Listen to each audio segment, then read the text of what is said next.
Bonjour à tous, je suis ravi de vous retrouver pour ce nouvel épisode du podcast Entre deux mondes, ce podcast qui fait le lien entre ma passion, la spiritualité, et mon métier, l'hypnose transpersonnelle, aussi appelée hypnose spirituelle ou hypnose régressive. Et donc, mon idée avec ce podcast, c'est de vous parler d'un thème de spiritualité, un thème par podcast, et de l'illustrer avec un court extrait d'une séance d'hypnose transpersonnelle.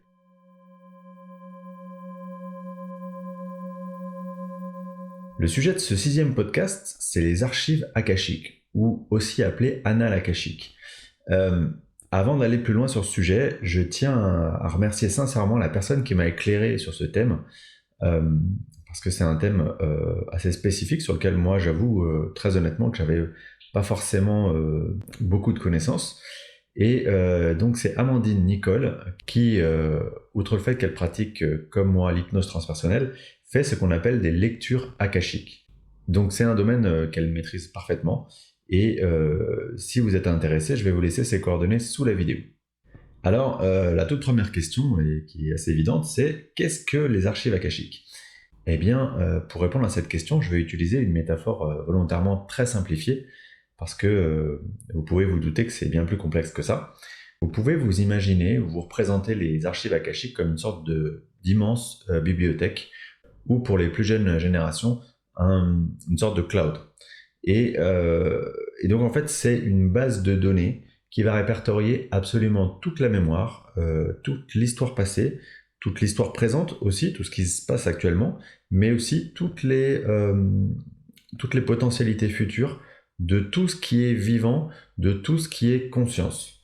Donc toutes les expériences, toutes les formes pensées, toutes les émotions individuelles, mais aussi tout ce qui est collectif, eh bien c'est stocké dans cette base de données, dans cette bibliothèque. Si on redescend à l'échelon individuel d'une âme, on va donc pouvoir y trouver toutes nos autres vies, avec non seulement tout le détail de toutes les expériences vécues, mais aussi toutes les émotions, tous les sentiments, en gros tout ce qu'on a expérimenté. Et on l'appelle aussi le livre de vie, le livre de votre vie, ou le livre de votre âme, puisqu'en fait c'est la succession de toutes vos vies. Et l'idée c'est de dire que chacun d'entre nous, chaque âme, elle a son propre livre de vie ou livre d'âme dans cette bibliothèque, dans ce cloud. Évidemment, je vous donne une image donc, de bibliothèque ou de cloud, mais sachez que on ne peut pas vraiment en fait se le représenter. Dans la réalité, la perception de ce lieu, de cet espace énergétique, elle va différer selon chaque personne, chaque énergie. En fait, chacun va y apporter un peu sa compréhension, sa couleur. Donc, d'une personne à une autre, d'une thérapeute comme Amandine qui va s'y connecter à une autre thérapeute, c'est pas du tout la même perception énergétique. Alors, deuxième question, maintenant, mettons que j'ai accès à ces archives akashiques, qu'est-ce que je vais pouvoir aller y chercher et qu'est-ce que je vais pas pouvoir aller y chercher ?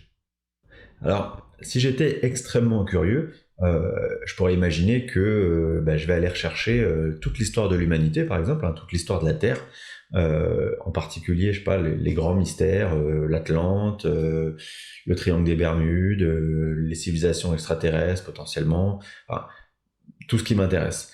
Sauf que, évidemment, c'est pas aussi simple que ça, puisqu'on va nous donner accès uniquement à ce qui est juste pour nous.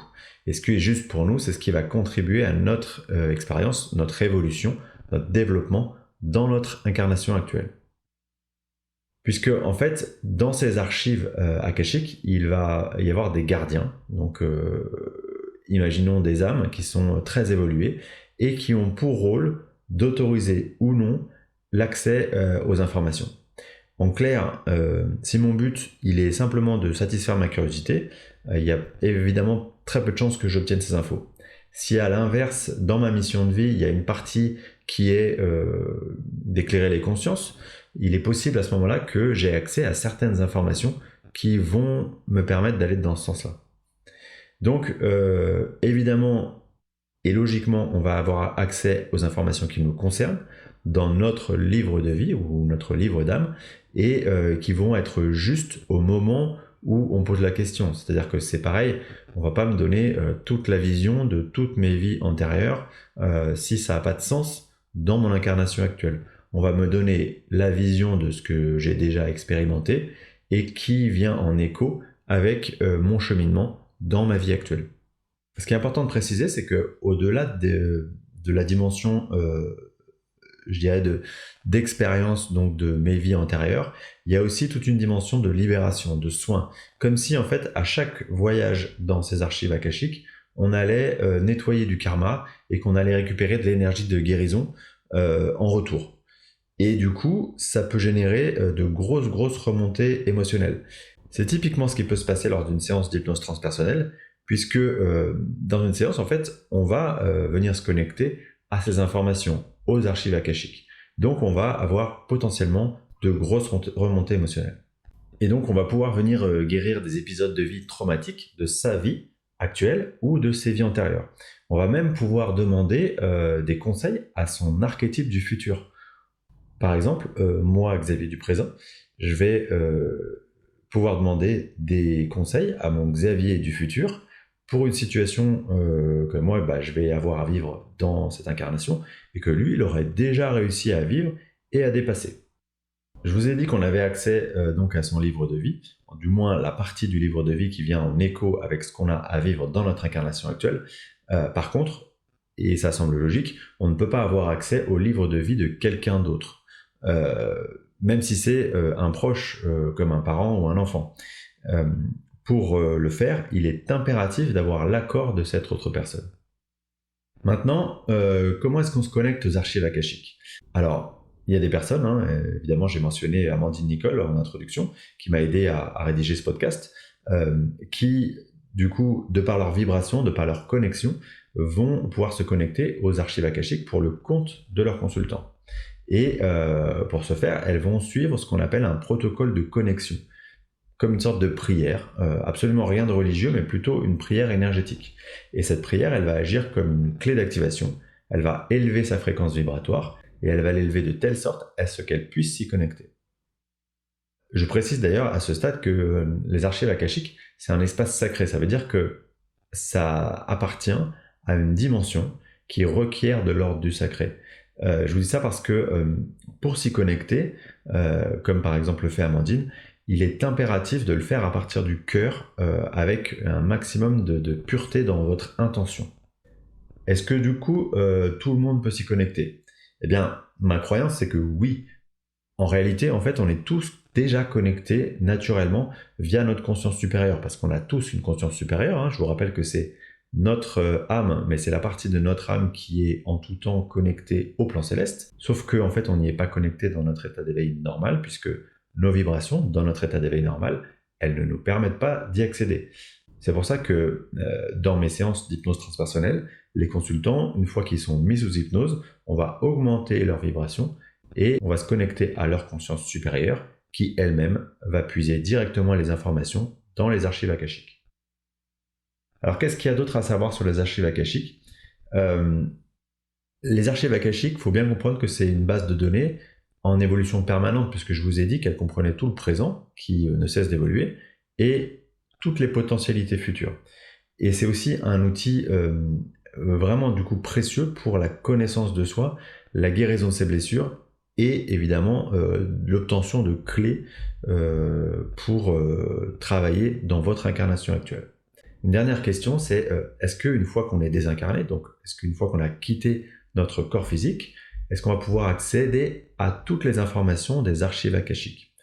Mais ma croyance, c'est qu'on va pouvoir accéder aux informations qui sont les nôtres, mais pas forcément aux informations de ce qu'on appelle le multivers, c'est-à-dire toutes les informations qui nous permettraient de comprendre toute l'histoire depuis la création.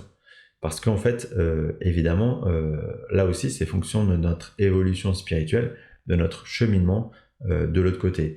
Et je pense qu'on n'a vraiment pas la conscience, à notre stade d'évolution, qui nous permettra d'avoir toutes ces informations.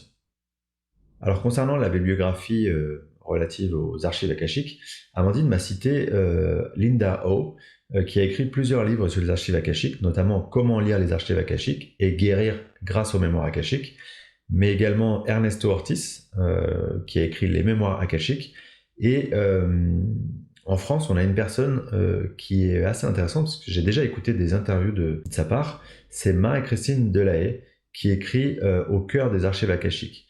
Alors je vous invite, si vous êtes intéressé par ce sujet, à aller un peu creuser ses travaux. Maintenant, je vais vous inviter à écouter un extrait d'une séance d'hypnose transpersonnelle. Cette séance est avec Medium Surrogate. Elle va se retrouver lors de la seconde vie explorée aux portes des archives akashiques, accompagnée du guide de la consultante. Et en l'occurrence, elle va venir chercher la mission de vie dans la vie actuelle de la consultante. Quant à moi, je vous remercie infiniment pour votre écoute et je vous dis à très bientôt pour le prochain numéro du podcast Entre deux mondes, qui lui sera consacré à la mission de vie.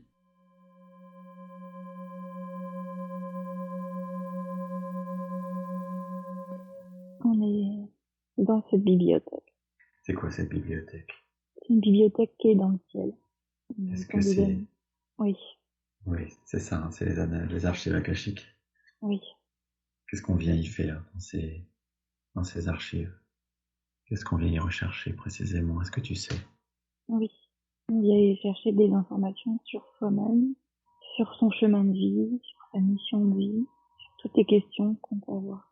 Et alors, précisément, quelles sont les questions auxquelles on va essayer de répondre pour Christelle? Qu'est-ce qu'elle vient chercher, elle, dans cette bibliothèque?